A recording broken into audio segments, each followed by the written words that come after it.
Assalamu alaikum students. I am your teacher of the subject English, Miss Sana. I hope you are fine and are enjoying good health. So students, let's start our lecture of class 6. Please open your books from page number 10. Students, we are reading a short story Nico Bobinus. In our previous lectures, we read that Nico Bobinus and Rosie had started a journey to find the land of dragons. They had trapped into an awkward situation. A man was behind Nico Bobinus and he tried to escape from him. Later in the story, the man fell down and lost his senses.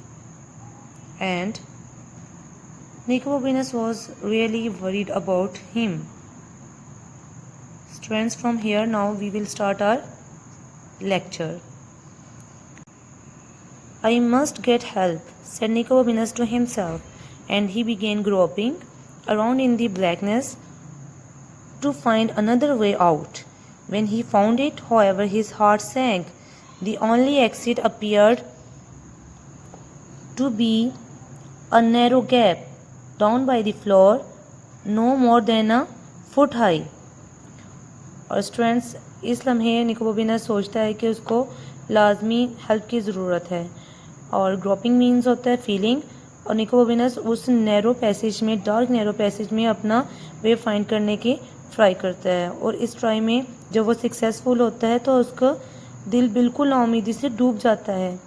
वो इसलिए कि जो only exit point उसको मिलता है वो floor के नीचे होता है, बहुत तंग गैप होता है वो, और बिल्कुल सिर्फ 1 फुट हाई होता है वो। I can't swim through that in the pitch dark, he said to himself, but at that very moment he heard Rosie's cheerful voice saying, "You can do it." और निको बॉबिनस सोचता है कि मैं इस डार्क नैरो पैसेजवे में अपनी बॉडी को बिल्कुल भी ट्विस्ट नहीं कर सकता। स्क्वैम मीन्स ट्विस्ट योर बॉडी। और ठीक उसी मोमेंट पे उसको रोज़ी की वॉइस सुनाई देती है, काफ़ी चीयरफुल वॉइस है कि Nicobobinus, you can do anything. Nicobobinus spun round and there to his immense surprise was nothing, no Rosie, no anybody. Spun means turn.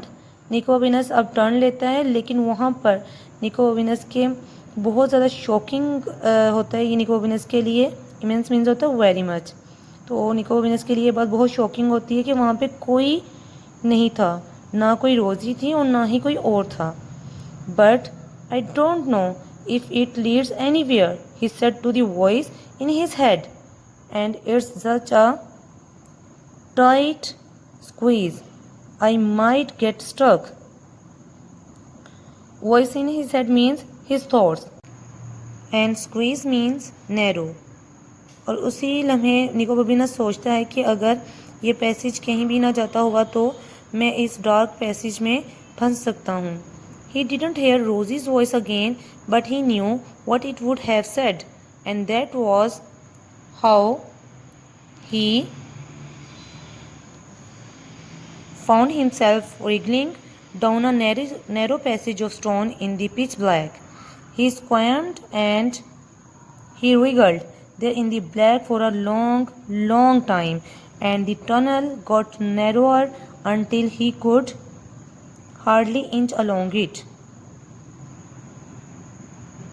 अब उस निको बॉबिनस को उस मोमेंट पे रोज़ी की आवाज़ दोबारा सुनाई नहीं देती है, लेकिन अब निको बॉबिनस को पता है कि उसको क्या करना है। अब स्टूडेंट्स, उसने उस नैरो पैसेज में मूव करना स्टार्ट कर दिया है। वो अपनी बॉडी को ट्विस्ट करता है। Wriggling also means twisting. अब वो उस डार्क नैरो पैसेज में ट्विस्ट करता हुआ, अपनी बॉडी को ट्विस्ट करता हुआ जा रहा है, और वो काफ़ी देर उस पैसेज में अपनी बॉडी को रिगल और स्क्वाइम करते हुए, ट्विस्ट करते हुए जब आगे जाता है तो वो टनल मीन्स नैरो पैसेज, तो वो तंग से तंग होता जा रहा है।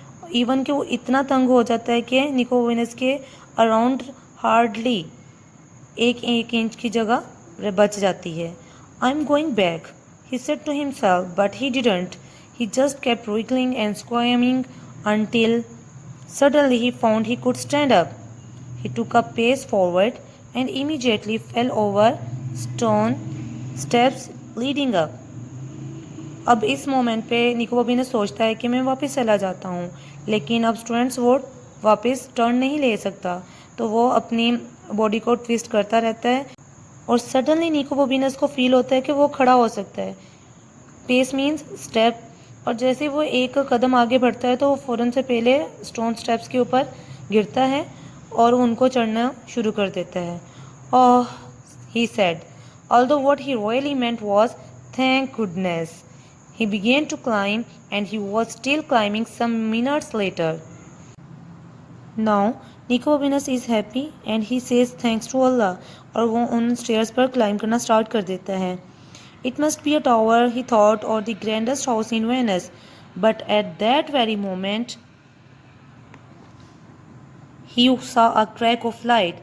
He stretched out his hand and found himself touching a catch that clicks softly in the dark. A panel suddenly slid open, and Nico Bobinus stepped through into the most amazing room he had ever seen. अब निको बॉबिनस उन stairs पे climb करना start कर देते हैं और साथ साथ में वो सोचता है ये कोई टावर हो सकता है क्योंकि इसकी स्टेयर्स बहुत ज़्यादा हैं, या फिर ग्रैंडेस्ट मीन्स होता है ह्यूज, या फिर वेनिस सिटी का कोई बहुत बड़ा घर होगा.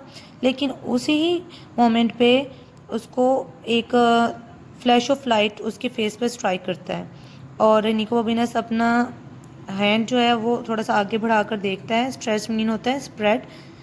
तो निको बॉबिनस का हैंड एक डोर हैंडल से टच होता है और वो हैंडल प्रेस हो जाता है. A panel suddenly slid open. Panels mean door. तो एक डोर ओपन होता है और निको बॉबिनस एक बहुत ग्रैंड अमेजिंग रूम में एंटर हो जाता है और उसने इस तरह का अमेजिंग रूम पहले कभी भी नहीं देखा होगा. Now students, this is an open ended story. You can imagine the ending by yourself. And where was Nico Bobinus at that moment? Was that a tower or a grand house or anything else? And I hope you enjoyed this story very much. We will inshallah discuss question answers and exercise in our next lecture. Till then, take care of yourself. Thank you. Allah Hafiz.